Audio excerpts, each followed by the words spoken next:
हाँ, good morning students. तो कल हम पढ़ रहे थे लाइकोप्सिन, जहाँ पर अपन ने बात की थी स्पोरेंजिया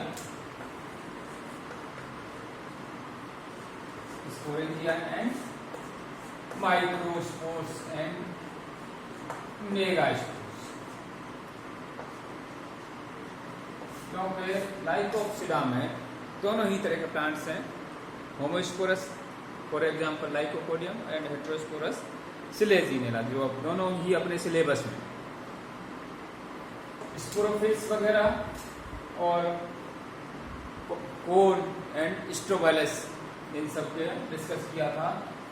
तो माइक्रोस्पोर्स जो माइक्रोस्पोरेंजिया में डेवलपमेंट होगा और मेगास्पोरेंजिया में डेवलप्ड होते हैं। इनकी संख्या अधिक होती है, एक स्पोरेंजिया में बहुत सारे माइक्रोस्पोर्स बनते हैं, जबकि मेगास्पोर्स बनते हैं वो कम बनते हैं, 4 से लेकर के और 64 तक भी हो सकते हैं। जनरली 4 होते हैं और ये ज्यादा होते हैं। और आगे जर्मिनेशन होकर के अगर ये होमोस्पोरस है तो इसमें मोनोसियस टाइप का गैमेटोफाइट बनता है, क्योंकि यहाँ पर हेटेरोमॉर्फिक अल्टरनेशन ऑफ जेनरेशन जैसा कि अपन पहले पढ़ चुके हैं। दोनों की मॉर्फोलॉजी अलग अलग होगी, स्पोरोफाइट एंड गैमेटोफाइट। ठीक है, होमोस्पोरस है तो यहाँ पर मोनोसियस प्रकार का गैमेटोफाइट बनता है। एक ही गैमेटोफाइट पर दोनों रिप्रोडक्टिव ऑर्गन्स एंड आर्थोगोनिया का डेवलपमेंट होगा। अगर हेटेरोस्पोरस कंडीशन है तो मेल जो माइक्रोस्पोर्स होते हैं वो मेल स्पोर की तरह काम करेंगे, और मेगास्पोर्स होते हैं वो फीमेल मेगास्पोर की तरह फीमेल स्पोर की तरह काम करते हैं। और उससे male prothallus and female prothallus, जिसपे मेल पर आर्चिगोनिया एंथ्रीडिया और फीमेल पर आर्चिगोनिया इनका डेवलपमेंट होता है। एंथ्रोज जनरली बाइफ्लैजिलेटेड होते हैं इनके लाइकोप्सिडा। ठीक है, तो यहाँ तक अपन और एक्सोस्पोरिक टाइप का जर्मिनेशन वगैरह, एंडोस्पोरिक क्या होता है, ये सभी अगर ये स्पोर वॉल के अंदर ही प्रोथेलस बन रहा है तो एंडोस्पोरिक टाइप का हो गया, जो जनरली हेटेरोस्पोरस कंडीशन जो टेरोफाइट्स उनमें होता है। होमोस्पोरस में ये एक्सोस्पोर टाइप का means out of spore wall development prothallus का होता है। यहाँ तक अपन बात कर चुके थे। Next, in on presence of ligule इस तरह की ये लीफ और यहाँ पर इसके बेस पर ये इस तरह की छोटी सी संरचना पाई जाती है, जिव्याकार संरचना, और इसको कहते हैं लिग्यूल। इसके आधार पर इसको 2 ग्रुप में बांटा गया था, जैसे यहाँ पर एक विकलांग लिग्यूलोप्सिडा एंड इलिग्यूलोप्सिडा भी 2 ग्रुप में बांटा था। जब इसको अगर अपन लाइकोफाइटा में कहें तो लिग्यूल के प्रेजेंस के आधार पर लिग्यूलोप्सिडा एंड इलिग्यूलोप्सिडा में बांटा गया था, presence and absence of ligule के आधार। जैसे लाइकोपोडियम है, वहाँ पर लिग्यूल नहीं पाया जाता, लेकिन सिलेजिनेला में लिग्यूल प्रेजेंट होता है। इस तरह की छोटी सी संरचना जो बेस पर पाई जाती है, लीफ के बेस। पत्तियां सिंपल होती हैं, सिंगल मिडवेन होगी, ये बीच में एक सिंगल मिडवेन प्रेजेंट पाई जाती है। इस तरह की ये लीफ इनमें पाई जाती है सिलेजिनेला। तो इसमें 5 अपन जो कह रहे थे जेनेरा, 5 प्लांट्स लिविंग पाए जाते हैं, क्योंकि लाइकोप्सिडा है उसमें दोनों ही तरह के प्लांट्स हैं, fossil plant and living plants. तो यहाँ पर लाइकोपोडियम,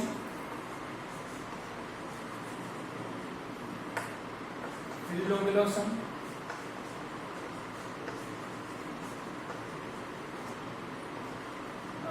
सिलेजिनेला,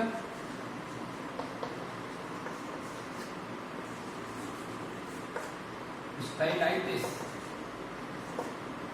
एंड आइसेट। 5 प्लांट है जो कि अलग अलग डिफरेंट स्पीसीज पाए जाते हैं। यहाँ पर ये लाइकोपोडियम एंड सिलेजिनेला ये दोनों अपने सिलेबस में हैं, दोनों ही पढ़ने हैं। अब बात करते हैं अपन इसके स्पोरोफाइट। तो sporophyte general stem, leaves and roots इनमें विभाजित होता है। लीफ की बात हो गई, सिंपल टाइप की लीफ होती है। अगर रूट्स की बात करें तो रूट्स जनरली डाइकोटोमसली ब्रांच्ड, मसली ब्रांच होती है। जहां पर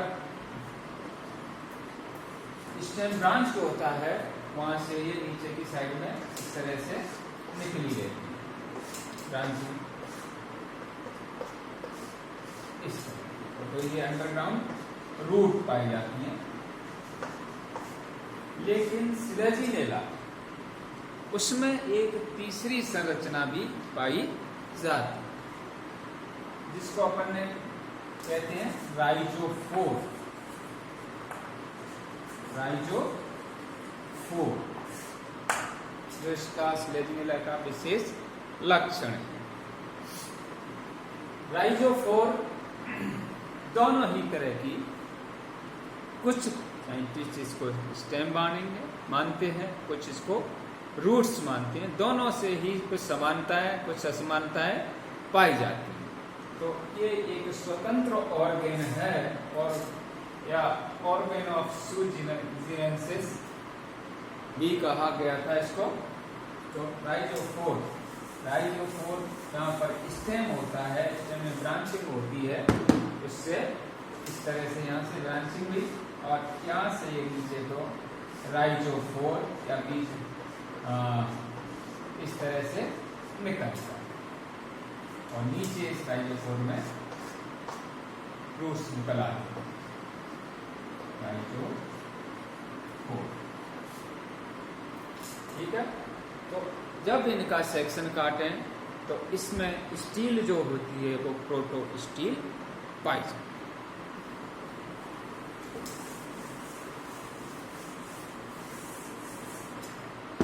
चूंकि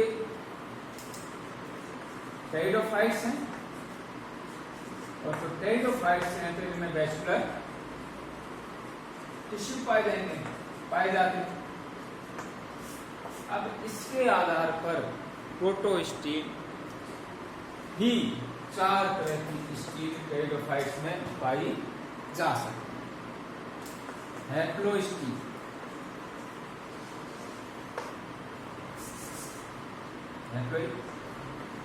एक्टिनोस्टील,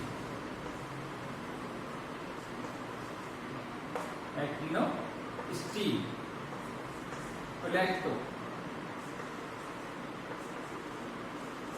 एंड मिक्स्ड प्रोटोस्टील। कहीं कहीं कुछ प्लांट्स में साइफोनोस्टील भी प्रेजेंट होती है और कहीं पर ये पॉलीसाइक्लिक स्टील भी प्रेजेंट यहाँ पर इनमें पाई। लेकिन तो प्रोटोस्टील और इस प्रोटोस्टील की ये 4 टाइप्स लाइकोपोडियम की अलग अलग जो स्पीसीज हैं उनमें देखी गई। प्रोटोस्टील में अगर आगे चल करके पित्त का डेवलपमेंट हो जाता है तो साइफोनोस्टील का इसी से आगे डेवलपमेंट हुआ है प्रोटोस्टील से। यहाँ पर सेंटर में पित्त होता है और उसके चारों तरफ जाइलम पाया जाता है। यहाँ पर पित्त वगैरह एब्सेंट होगा प्रोटोस्टील में और सॉलिड होता है एक तरह से अगर कहें तो प्रोटोस्टील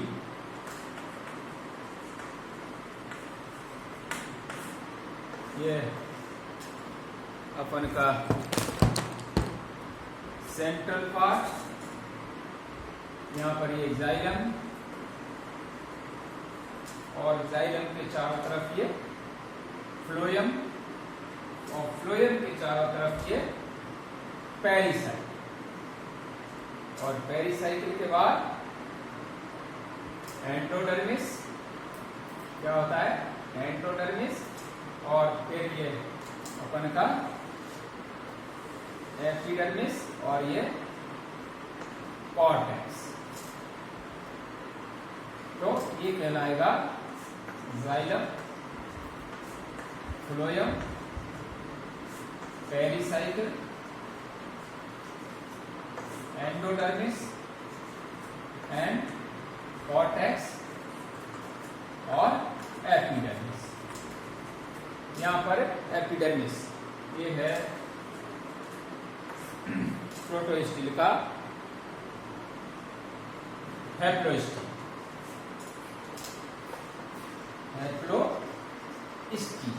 अगर इसी स्टील में यहाँ पर जाइलम जो स्टार शेप हो जाए तो इसको कहेंगे क्या, यहाँ पर जाइलम कैसा हो गया स्टार से, तो एक हो जाएगा यहाँ पर एक्टिनो स्टील, एक्टिनो स्टील हो जाए। अगर यही जाइलम सेंटर में इस तरह से प्लेट्स में बन जाए ये, तो ये जाइलम, और ये फ्लोएम में ये बीच में ये अपन का फ्लोएम टिश्यू, और ये प्लेट्स वगैरह जाइलम, ये कहलाएगा प्लेक्टो स्टील। ठीक, अगर इसमें इस तरह से अलग अलग टिश्यू जाइलम के फ्लोएम में बिखरे हुए हों, जब ये कहलाएगा mixed protostele, mixed protostele.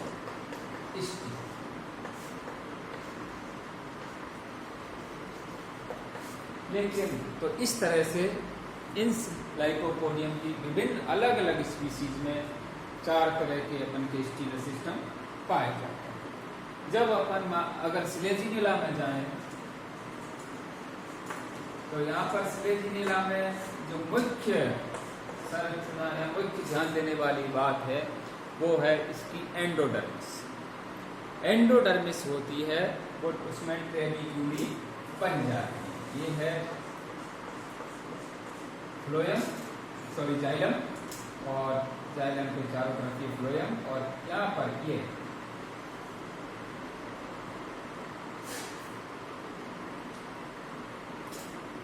Phloem, और ये अपनी पेरिसाइकिल, और ये एंडोडर्मिस। इस तरह की एंडोडर्मिस और कॉर्टेक्स और एपिडर्मिस। ये है स्लेजिनिला के में जो ध्यान देने वाली बात, मुख्य बात है वो इसकी एंडोडर्मिस। एंडोडर्मिस, एंडोडर्मिस में ये सेल्स ट्रेबीक्यूली कहलाती है, जो लंबी हो जाती है सेल्स। ठीक है, तो इस और यहाँ पर ये थिकनिंग, वेस्पेरियन स्ट्रिप्स वगैरह ये फाइव। ये मुख्य जो संरचना है वो स्लेजिनिला के स्टेम में ध्यान देने वाली संरचना है एंडोडर्मिस, जिसमें ट्रेबीक्यूली प्रेजेंट होती है, और एक ही स्टेम में 2 हो सकती हैं इसकी पाई। इस तरह से जब अपन राइजोफोर और जड़ का अगर सेक्शन काटते हैं तो वहां पर सिंपल प्रोटोस्टील जो सॉलिड होती है, सेंटर में जाइलम और बाहर की तरफ फ्लोएम, चारों तरफ से इससे ढका रहता है। यहाँ पर कैम्बियम कहीं पर नहीं पाया जाता, तो अपन कह सकते हैं कि सेकेंडरी ग्रोथ नहीं पाई जाती, कैम्बियम एब्सेंट होता है। यहाँ पर कैम्बियम की उपस्थिति में टेरिडोफाइट्स में सेकेंडरी ग्रोथ नहीं पाई जाती, जनरली, लेकिन कुछ अपवाद हैं। आइसोइटिस, यहाँ पर एनामोलस सेकेंडरी ग्रोथ या असंगत द्वितीयक वृद्धि पाई जाती प्रेजेंट इन आइसोइटिस।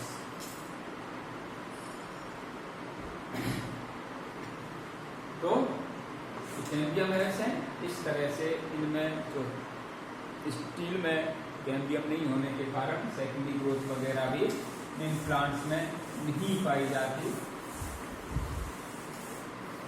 तो प्रोटोस्टील इनमें और साइफोनोस्टील और कहीं कहीं पर पॉलीसाइक्लिक स्टील भी पाई जाती है, लेकिन जनरली इनमें प्रोटोस्टील पाई जाती है। आइसोइटिस वगैरह जैसे इसमें सेकेंडरी ग्रोथ भी पाई जाती है, असंगत प्रकार की द्वितीयक वृद्धि पाई जाती है। एंथ्रोजॉइट्स,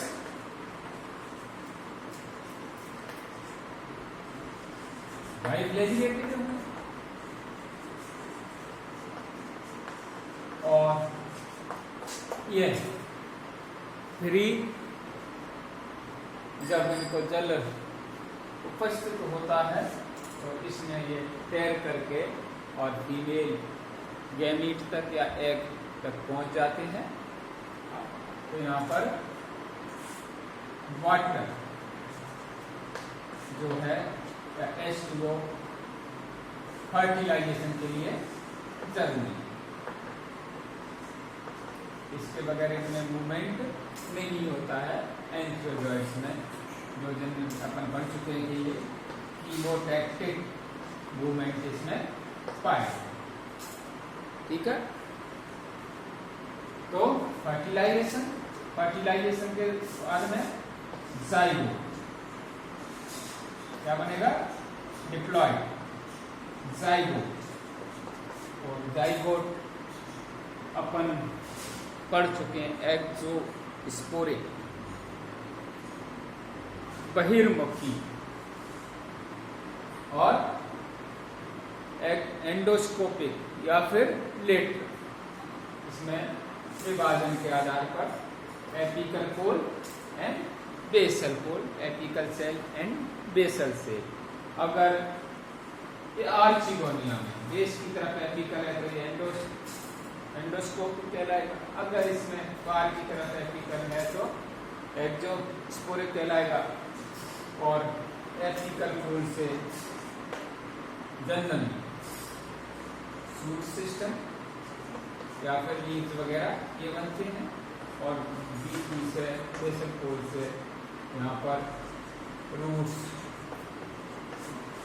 या फुट का निर्माण होता है। इस तरह से यहाँ पर इनमें अल्टरनेशन ऑफ जेनरेशन पाया जाता है। जैसे कि अपन पढ़ चुके हैं लाइकोपोडियम। लाइकोपोडियम में 3 तरह का गैमेटोफाइट, 3 टाइप्स का गैमेटोफाइट प्रेजेंट होते हैं अलग अलग स्पीसीज पर। और इसी के इस गैमेटोफाइट के अंदर एंथिडिया एंड आर्चिगोनिया बनती है। कुछ एपीफाइट्स प्लांट भी है जहाँ पर ये छोटा बनता है, अलग अलग शेप होती है। कहीं पर ये बल्ब शेप का, कहीं टॉप शेप का, कहीं पर ब्रांच, अलग अलग तरह के। और किसी में राइजॉइड्स भी प्रेजेंट एंड माइक्रोराइजा वगैरह प्रेजेंट होते हैं। तो इस तरह से दोनों इस लाइकोफाइट में हेटेरोमॉर्फिक अल्टरनेशन ऑफ जेनरेशन पाया। ठीक है, और इस तरह से जो अपने सिलेबस में है सिलेजिनेला एंड लाइकोपोडियम, इनके अपन आगे डिटेल में अध्ययन करें।